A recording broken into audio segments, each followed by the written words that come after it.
तो hello, welcome back. This is the day 26। Yes, it's 26। और आज का दिन मतलब बिल्कुल कल की तरह ही था।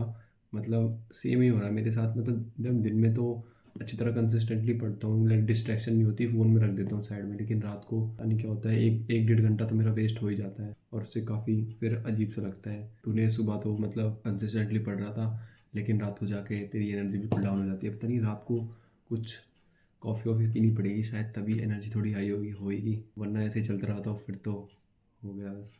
और आज लाइक मैं कंपैरेटिवली जल्दी भी उठ गया था, क्योंकि कल मैं रात के 4 बजे सोया था तो और सुबह मैं 10 बजे उठ गया था। 6 घंटे की नींद मिली थी मुझे, और यूजुअली मैं 11 बजे उठता था तो 1 घंटे पहले उठ गया। लेकिन फिर तब भी मैं जल्दी बैठ नहीं पाया पढ़ने, क्योंकि मुझे कुछ काम करने जाना था, फैमिली का कुछ काम था तो वो मैं करके आया।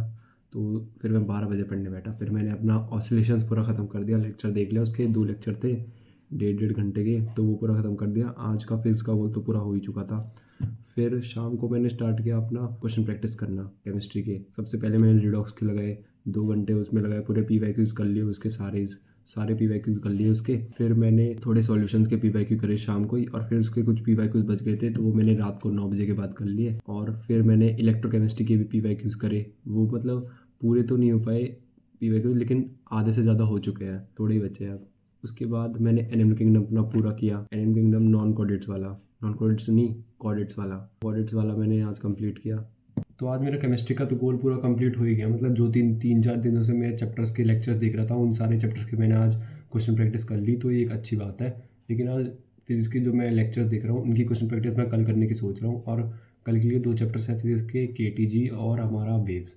तो इसके बाद मेरी 11वीं की फिजिक्स ऑलमोस्ट डन हो जाएगी। उसके बाद 12th करनी है। 12th में कुछ गिने चुने चैप्टर्स हैं तो वो करने हैं। और जो बाकी के पिछले चैप्टर्स हैं जो मैं उनके वीडियो लेक्चर्स देख रहा था, उनकी क्वेश्चन प्रैक्टिस भी करनी है। Like thermal properties of matter हो गया, और फिर हमारा थर्मोडाइनमिक्स हो गया, ऑसिलेशंस हो गया, जो जिनके मैंने लेक्चर्स देख लिया उनकी क्वेश्चन प्रैक्टिस मैं कल करने की सोच रहा हूँ करनी पड़ेगा, क्योंकि कल लास्ट दिन है 14 मार्च का। तो होपफुली कल मेरा टारगेट सारा कंप्लीट हो जाए, यही मैं दुआ करूँगा भगवान से।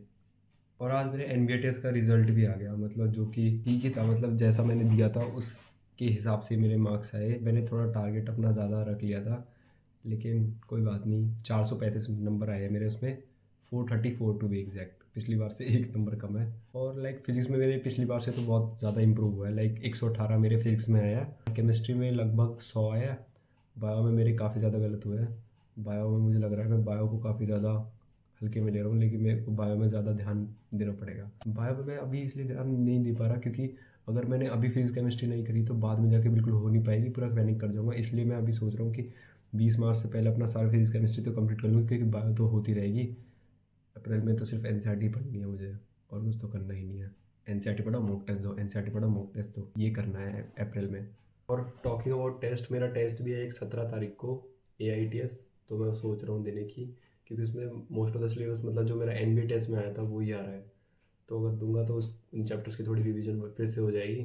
देने का तो सोच रहा हूँ मैं। और इस बार मेरे को 500 प्लस लाने हैं यार। किसी तरह से मेरे को 500 प्लस का थ्रेशोल्ड पार करना है, क्योंकि 400 पेट कर नहीं रहना है मुझे। तो इस बार मैं सोच रहा हूँ बायो को पक्का करके जाऊँगा, क्योंकि केमिस्ट्री फिजिक्स तो होती रहेगी यार, फिर बायो सबसे ज़्यादा इंपॉर्टेंट है। दूंगा मैं टेस्ट, उसके बारे में बताऊँगा आपको। तब तक के लिए कीप स्माइलिंग, बाय बाय।